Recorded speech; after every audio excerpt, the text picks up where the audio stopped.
kembali, jumpa lagi bersama saya di channel Roy Fernando Nababan, yaitu channel pembelajaran kimia. Pada pertemuan kali ini, saya mencoba menjelaskan mengenai hukum Faraday, yaitu merupakan analisis kuantitatif tentang hubungan massa zat yang dihasilkan dengan kuat arus yang diperlukan pada suatu reaksi elektrolisis. Hukum 1 Faraday bunyinya, massa zat yang dihasilkan pada suatu elektroda selama elektrolisis berbanding lurus dengan jumlah muatan listrik yang digunakan. Secara matematis ditulis W sebanding dengan Q. Sebagaimana jumlah muatan listrik sama dengan hasil kali dari kuat arus listrik dengan selang waktu yang ditulis Q sama dengan I dikali T, maka W juga sebanding dengan I dikali T. Massa zat yang dihasilkan selama elektrolisis juga berbanding lurus dengan kuat arus dan selang waktu. Muatan listrik yang digunakan dalam elektrolisis berbanding lurus dengan jumlah mol elektron yang terlibat dalam reaksi redox atau mol elektron. Secara eksperimen, diperoleh bahwa 1 mol elektron memiliki muatan listrik sebesar 96.500 coulomb.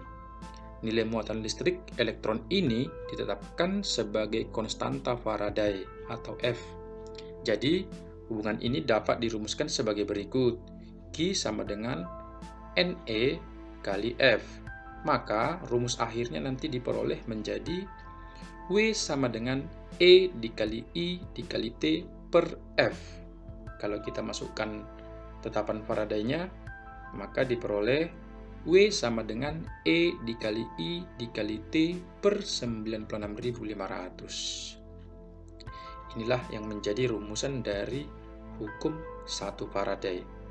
Dengan keterangan besaran-besaran dalam rumus, W itu sama dengan massa zat yang dihasilkan dalam satuan gram, E itu massa ekivalen, I kuat arus listrik dalam ampere, T waktu dalam sekon, F tetapan Faraday, di mana 1 Faraday sama dengan 96.500 coulomb.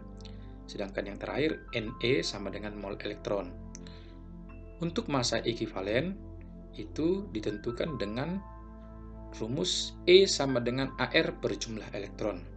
Jadi jumlah elektron ini boleh juga disamakan dengan Bilox untuk logam-logam nanti ya, di mana boleh dituliskan E sama dengan AR per bilangan oksidasi atau E sama dengan AR per Bilox.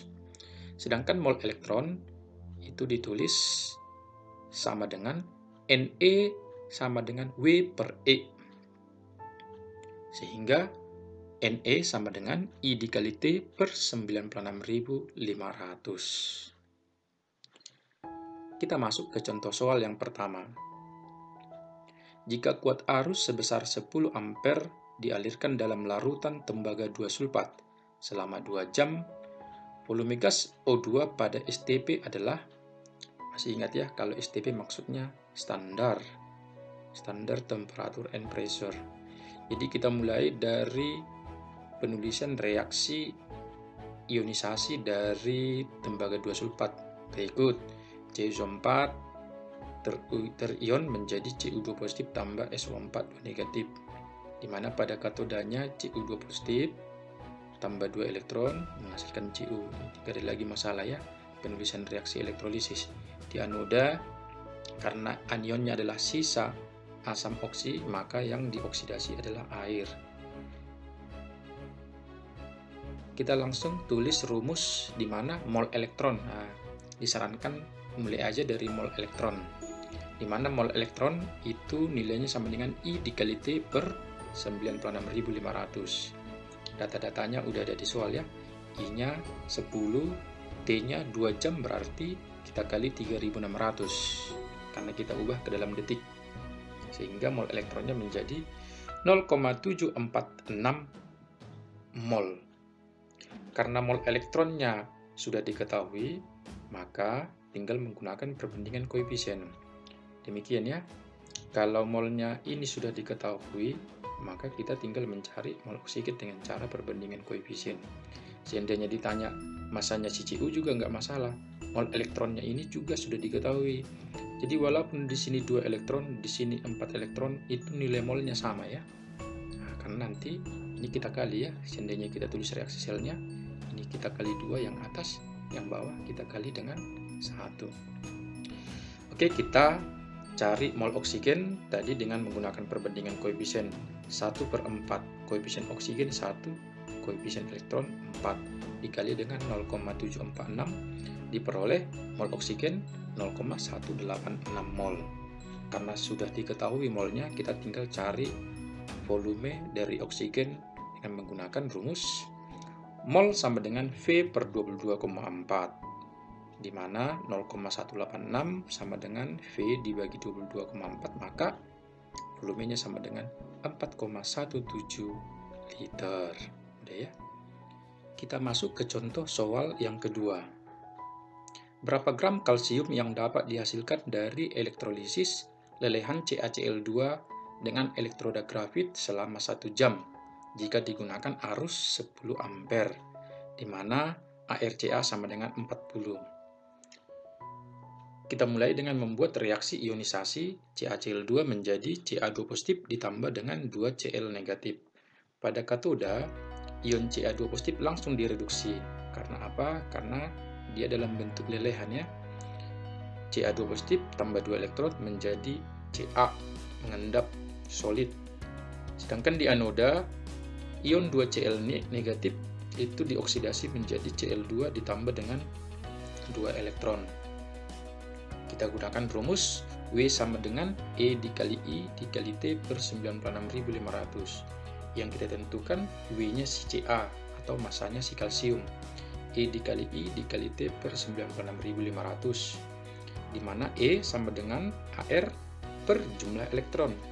Ar si Ca tadi 40, jumlah elektron 2. Dari mana jumlah elektronnya ini? Ini tadi ya, jumlah elektron ini 2. Atau bisa langsung dari biloxnya ini. Muatannya jadinya ya tadi boleh. Jadi E untuk si Ca nilainya 20. Lalu kita masukkan data yang lain. W nya si Ca sama dengan 20 dikali 1 kali 3600. Jadi 1 jam kita ubah ke dalam detik dengan cara kali 3600 itu ya. Maka diperoleh W nya si Ca sama dengan 0,746 gram. Ya, masih mudah ya. Oke, yang berikut adalah hukum 2 Faraday. Bunyinya demikian. Jika arus listrik dialirkan ke dalam beberapa sel elektrolisis yang dihubungkan seri, jumlah berat zat-zat yang dihasilkan pada tiap-tiap elektroda sebanding dengan berat ekuivalen tiap zat tersebut. Secara matematis ditulis demikian. Mol elektron 1 sama dengan mol elektron 2, di mana mol elektron tadi rumusnya W per E, sehingga boleh ditulis W1 per E1 sama dengan W2 per E2. Jadi ciri-ciri soal yang menggunakan hukum 2 Faraday adalah biasanya selnya lebih dari 1, ada kata-kata dihubungkan dengan arus yang sama. Kalau tidak, boleh juga rangkaiannya disusun seri. Karena apa? Kalau rangkaian listrik disusun seri, maka jumlah mol elektronnya itu sama ya, atau arusnya sama. Demikian ya.